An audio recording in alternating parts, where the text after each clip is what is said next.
Hello दोस्तों, स्वागत है आपका अपने यूट्यूब चैनल अंबुज पाठशाला में। तो इस वीडियो में हम लोग JAC board weekly test class 12th का जियोग्राफी का most important viral question paper देखने वाले हैं, जो कि आपके नेक्स्ट वीकली टेस्ट एग्जाम में देखने को मिलेगा। आपका नेक्स्ट वीकली टेस्ट एग्जाम होने वाला है 6 सितंबर को।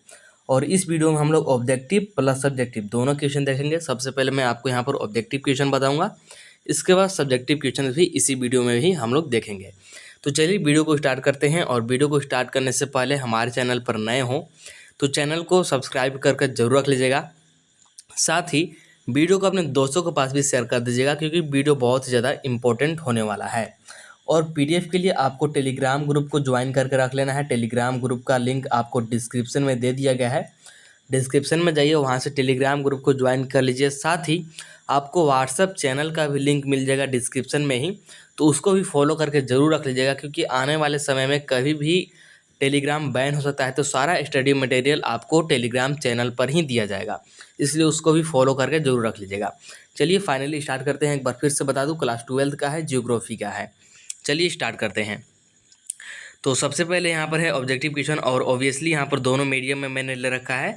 सबसे पहले हिंदी मीडियम में है, इसके बाद आपको नीचे इंग्लिश मीडियम में भी देखने को मिलेगा। ठीक है, तो चलिए अब एक एक करके देखते हैं। तो पहला क्वेश्चन है, मानव विकास सूचकांक, जो कि यहाँ पर ब्रैकेट में दे रखा है 2011। मानव विकास सूचकांक 2011 के संदर्भ में विश्व के देशों में भारत की निम्नलिखित में से कौन सी श्रेणी थी, यानी कि रैंक बताना है कि कौन से रैंक पर था। ठीक है, और इंग्लिश में यही क्वेश्चन देख लीजिए क्या है।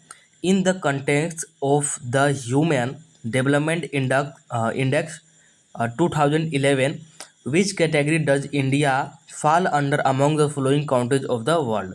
तो आपको यहाँ पर चार ऑप्शन दे रखे हैं। क्या है, 126 है, और यहाँ पर है 134, 128 और 129। तो इसका राइट आंसर क्या जाएगा? अगर देखेंगे 2011 के इंडेक्स के हिसाब से अलग अलग इंडेक्स निकलते रहते हैं, लेकिन आपके बुक में 2011 का ही मेंशन किया है, इसलिए क्वेश्चंस भी 2011 से ही पूछा जाएगा। तो इसके अकॉर्डिंग अगर देखा जाए तो राइट आंसर है आपका 134, यानी कि 134। तो ऑप्शन नंबर बी हो जाएगा यहाँ पर आपका करेक्ट। ठीक है, इसके बाद आगे बढ़ते हैं। तो आगे देखिए सेकेंड नंबर वाला क्वेश्चन हमारे पास क्या है। मानव विकास सूचकांक में भारत के निम्नलिखित राज्यों में से किस एक की श्रेणी उच्चतम है। मतलब कि जैसे मानव विकास सूचकांक भारत देश का देखा जाता है कि पूरे विश्व में कितना रैंक पर था। अब यहाँ पर बात कर रहा है कि भारत में हम लोग देख रहे हैं तो कौन सा ऐसा यहाँ पर राज्य है जो उच्चतम श्रेणी में, मतलब उसका रैंक अच्छा खासा है। ठीक है, और यहाँ पर देखेंगे इंग्लिश में तो वही क्वेश्चन दिया गया है। देखिए क्या है, इन the human development index which among the following states of India has the highest category. तो यहाँ पर आपको ऑप्शन क्या क्या दिया गया, देखिए तमिलनाडु है, पंजाब है, केरल है और हरियाणा है। तो इसका राइट आंसर क्या जाएगा? इसका राइट आंसर जाएगा हमारे पास ऑप्शन नंबर ग, यानी कि केरल। ऑप्शन नंबर यहाँ पर हो जाएगा आपका सी करेक्ट। ठीक है, ऑप्शन नंबर यहाँ पर हो जाएगा आपका सी करेक्ट, केरल। इसके बाद आगे बढ़ते हैं। तो आगे देखिए थर्ड नंबर वाला क्वेश्चन क्या है। हाँ, यहाँ पे देखिएगा थर्ड नंबर वाला क्वेश्चन क्या है। भारत के निम्नलिखित राज्यों में से किस एक में स्त्री साक्षरता न्यूनतम है। तो यहाँ पर आपको भारत के 4 राज्य दे रखे हैं, मतलब कि 4 ऑप्शन दे रखे हैं। इनमें से कौन सा एक स्टेट ऐसा है जिसमें कि स्त्री साक्षरता न्यूनतम है, यानी कि जहाँ की फीमेल्स की बात करें तो कम पढ़े लिखे हैं। तो यहाँ पर 4 ऑप्शन आपको दिए गए हैं। इंग्लिश में भी क्वेश्चन देखिए क्या है। Which among the following states of India has the lowest female literacy rate. तो राइट आंसर की बात करें तो राइट आंसर हो जाएगा हमारा ऑप्शन नंबर डी, जो कि है बिहार। ठीक है, ऑप्शन नंबर डी हो जाएगा यहाँ पर करेक्ट आपका बिहार। इसके बाद आगे बढ़ते हैं। तो आगे देखिए फोर्थ नंबर वाला क्वेश्चन क्या दे रखा है। भारत के निम्नलिखित राज्यों में से किस एक में 0 से 6 आयु वर्ग के बच्चों में लिंग अनुपात न्यूनतम है।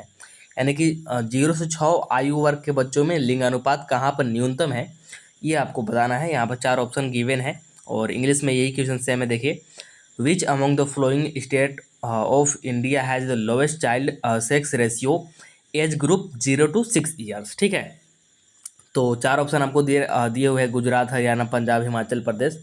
तो राइट आंसर हो जाएगा यहाँ पर हरियाणा, यानी कि ऑप्शन नंबर बी हो जाएगा आपका करेक्ट, हरियाणा। ठीक है, इसके बाद देखिए नेक्स्ट आगे बढ़ते हैं तो हमारे पास है 5 नंबर वाला क्वेश्चन, जो कि क्या बोल रहा है, भारत के निम्नलिखित केंद्र शासित प्रदेशों में से किस एक की साक्षरता दर उच्चतम है। यहाँ पर जितने भी गिवन है ये केंद्र शासित प्रदेश है, ठीक है।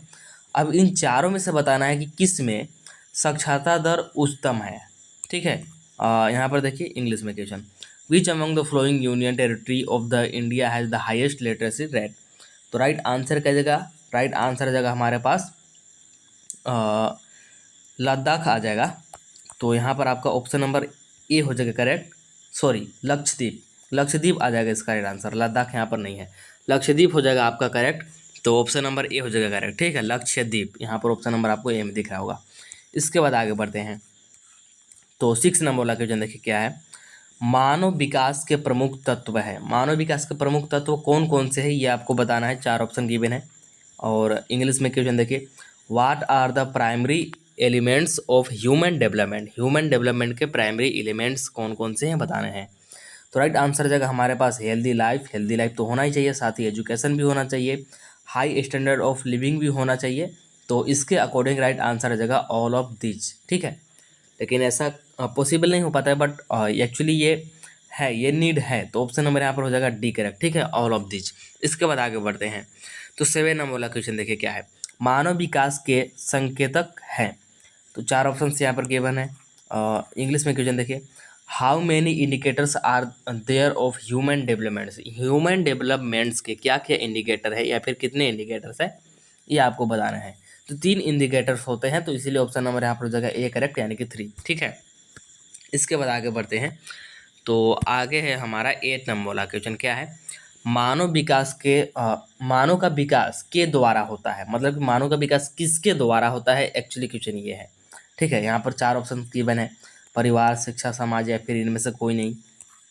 सेम क्वेश्चन इंग्लिश में है कि human development is achieved through, किसके थ्रू ह्यूमन डेवलपमेंट अचीव किया जा सकता है।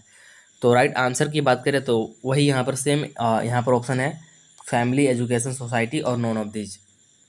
तो राइट आंसर है एजुकेशंस, तो ऑप्शन नंबर बी हो जाएगा आपका करेक्ट, ठीक है। इसके बाद आगे बढ़ते हैं तो 9 नंबर वाला क्वेश्चन देखिए क्या बोल रहा है, मानव विकास की अवधारणा निम्नलिखित में से किस विद्वान की देन है। जो मानव विकास की अवधारणा है तो इसमें से किसने बताया था या फिर किसकी देन है ये आपको बताना है। 4 ऑप्शन आपको गिवन है। और इंग्लिश में अगर देखें तो क्या है, the concept of human development, human development का concept is created to which of the following scholars. तो यहाँ पर राइट आंसर क्या जगह, राइट आंसर जगह हमारे डॉक्टर महमूद उल हक, यानी कि ऑप्शन नंबर बी हो जाएगा करेक्ट। डॉक्टर महबूब उल हक के द्वारा ह्यूमन डेवलपमेंट का कॉन्सेप्ट क्रिएट किया गया था। तो ऑप्शन नंबर यहाँ पर हो जाएगा आपका बी करेक्ट। आगे बढ़ते हैं तो 10 नंबर वाला क्वेश्चन देखिए, जो कि लास्ट आपका ऑब्जेक्टिव क्वेश्चन है, मानव विकास सूचकांक में प्रथम स्थान पर है। मानव विकास सूचकांक में प्रथम स्थान पर कौन है ये आपको बताना है। इंग्लिश में क्वेश्चन देखिए, which county is rank first in the human development index. Human development index में फर्स्ट रैंक पे कौन सा काउंटी है। ऑप्शन आपको गिवन है यूएसए, जर्मनी, जापान या फिर नॉर्वे। तो राइट आंसर जाएगा हमारा ऑप्शन नंबर डी, यानी कि नॉर्वे। नॉर्वे जो है ये हमारा नॉर्वे फर्स्ट रैंक पे है ह्यूमन डेवलपमेंट इंडेक्स में। इसके बाद आगे बढ़ते हैं तो यहाँ से आपका होता है सब्जेक्टिव क्वेश्चन स्टार्ट, ठीक है। तो देखिए पहला सब्जेक्टिव क्वेश्चन जो कि 2 नंबर वाला है, 11 नंबर वाला क्वेश्चन है, मानव विकास किसे कहते हैं। इंग्लिश में है कि व्हाट इज ह्यूमन डेवलपमेंट। तो देखिए आंसर देखिए, ऐसा विकास जो लोगों के विकल्पों में वृद्धि करता है, ठीक है। लोगों के जो जितने भी विकल्प है उन विकल्प में क्या कर रहा है, वृद्धि कर रहा है, और उनके जीवन स्तर में सुधार लाता है, और उनके जीवन स्तर में क्या ला रहा है, सुधार ला रहा है दिन प्रतिदिन। मानव विकास कहलाता है, यही है मानव का विकास, ठीक है। इसी को हम लोग क्या बोलेंगे, मानव विकास बोलेंगे। इंग्लिश में देखिए, development that enhance people's choices and improves their standard of living is called human development. और 2 नंबर का क्वेश्चन है तो ज़्यादा लिखने की जरूरत नहीं है, इतना काफ़ी है, ठीक है। इसके बाद देखिए 12 नंबर वाला क्वेश्चन क्या है, सशक्तिकरण क्या है, व्हाट इज एम्पावरमेंट, ठीक है। तो देखिए क्या है, अपने विकल्पों को चुनने के लिए शक्ति प्राप्त करना सशक्तिकरण कहलाता है, ठीक है। आप जैसे हमारा कोई भी विकल्प है, अपना पर्सनल विकल्प है, उसको चुनने के लिए जिन भी शक्ति को प्राप्त करते हैं, मतलब उपयोग करते हैं, उसी को हम लोग बोलते हैं सशक्तिकरण। ठीक है। इंग्लिश में देखें तो gaining the power to choose your options is called empowerment. ठीक है। इसके बाद देखिए, इसके बाद यहाँ पर ये 13 नंबर वाला क्वेश्चन, यहाँ पर 1 मिसिंग हो गया, कोई बात नहीं, नंबरिंग पर उतना ध्यान नहीं दीजिएगा। तो सबसे पहले 13 और 14 नंबर वाला हिंदी में देखिए, इसके बाद यहाँ पर इंग्लिश में भी नीचे है। तो सबसे पहले हिंदी में देखिए क्या है कि भारत के बच्चों में घटते लिंगानुपात के 2 कारण बताएं। तो उत्तर देखिए कि भारत में स्त्री लिंगानुपात घट रहा है, विशेष रूप से 0 से 6 आयु वर्ग के बच्चों के लिंगानुपात के संदर्भ में यह बहुत ही अवांछनीय है। केरल, जहाँ साक्षरता दर भारत में सर्वोच्च है।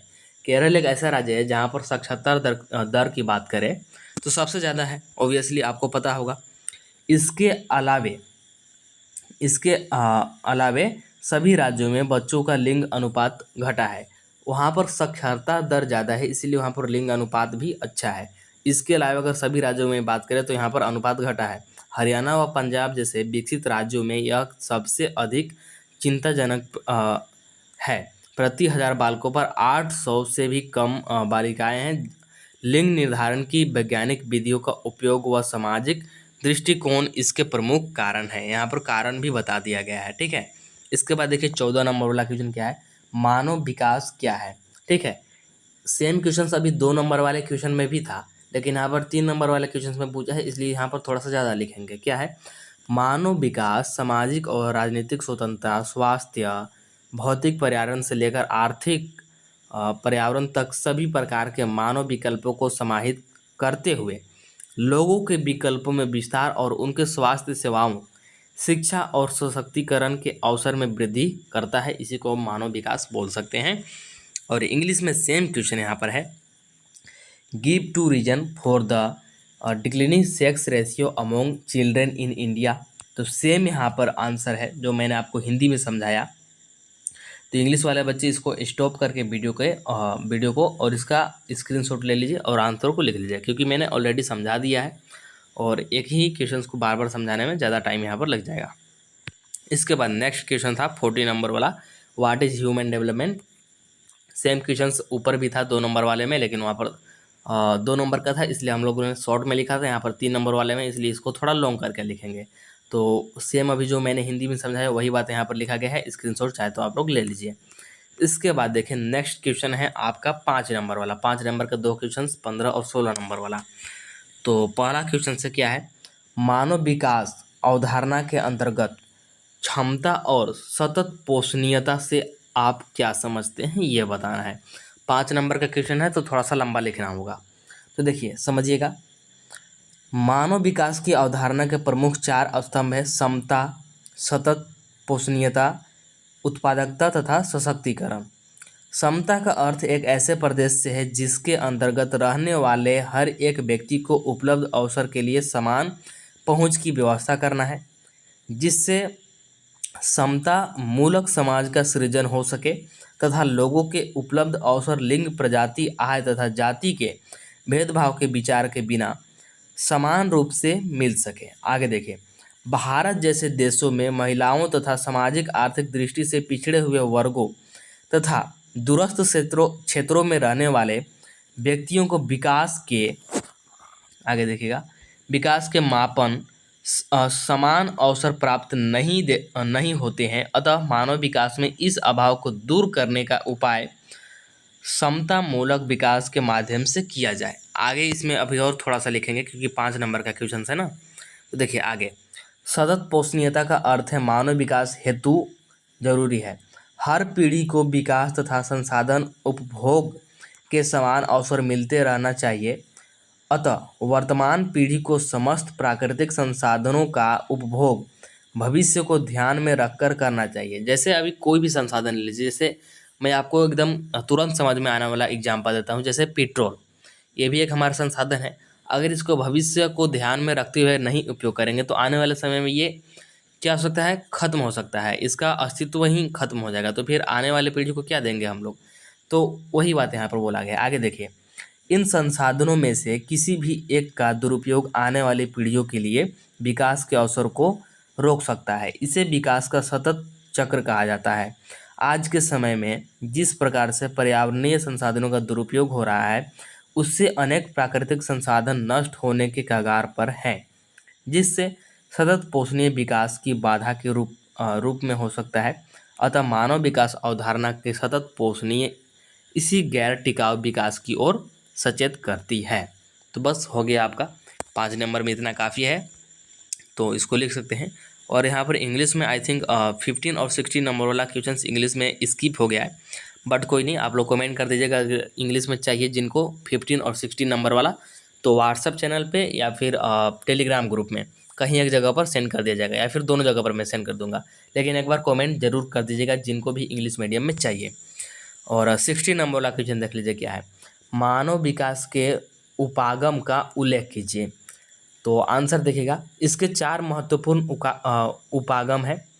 पहला है क्षमता उपागम, फिर है आधारभूत आवश्यकता उपागम, फिर है आय उपागम और फिर है कल्याण उपागम। ठीक है, और चारों के बारे में यहाँ पर डिटेल में हेडिंग दे करके आपको लिखना होगा। जैसे क्षमता उपागम लिखिएगा और यहाँ पर अंडरलाइन कर दीजिएगा। इसके बारे में फिर आगे जो भी लिखा गया है आप सेम टू सेम यहाँ पर इसको उतार लीजिएगा, और ऐसे ही आपको चारों के बारे में लिख देना। मैं यहाँ पर आपको पढ़ करके नहीं बता रहा हूँ क्योंकि वीडियो ऑलरेडी लंबा हो चुका है, बट कोई नहीं, मैंने यहाँ पर आपको चारों बता दिया कि चारों कौन कौन से हैं। बस आपको इसको लिख करके नीचे अंडरलाइन कर दीजिएगा ताकि ये हाईलाइट हो जाए, और अंडरलाइन करने के बाद इसके बारे में जो भी यहाँ पर दिया गया है सेम टू सेम आपको लिख देना है। ठीक है, वीडियो को स्टॉप कर लीजिए और इसका स्क्रीनशॉट आप लोग ले लीजिए, यहाँ तक आपको लिखना है। ठीक है, तो इस प्रकार से आपको यहाँ पर 5 नंबर वाला भी क्वेश्चन कंप्लीट होता है। अगर किसी को इंग्लिश मीडियम में चाहिएगा तो एक बार कमेंट कर दीजिएगा, मैं सेंड कर दूँगा। यहाँ पर स्किप हो गया है, व्हाट्सअप चैनल और टेलीग्राम ग्रुप में सेंड कर दिया जाएगा। आई थिंक आपको वीडियो पसंद आया होगा। वीडियो पसंद आया हो तो वीडियो को लाइक ज़रूर कर दीजिएगा और चैनल को सब्सक्राइब करके रख लीजिएगा ताकि आगे भी आपको वीडियो मिलता रहे। और इस वीडियो में इतना ही, चलिए मिलते हैं नेक्स्ट वीडियो में, तब तक के लिए tata bye bye, see you in the next video.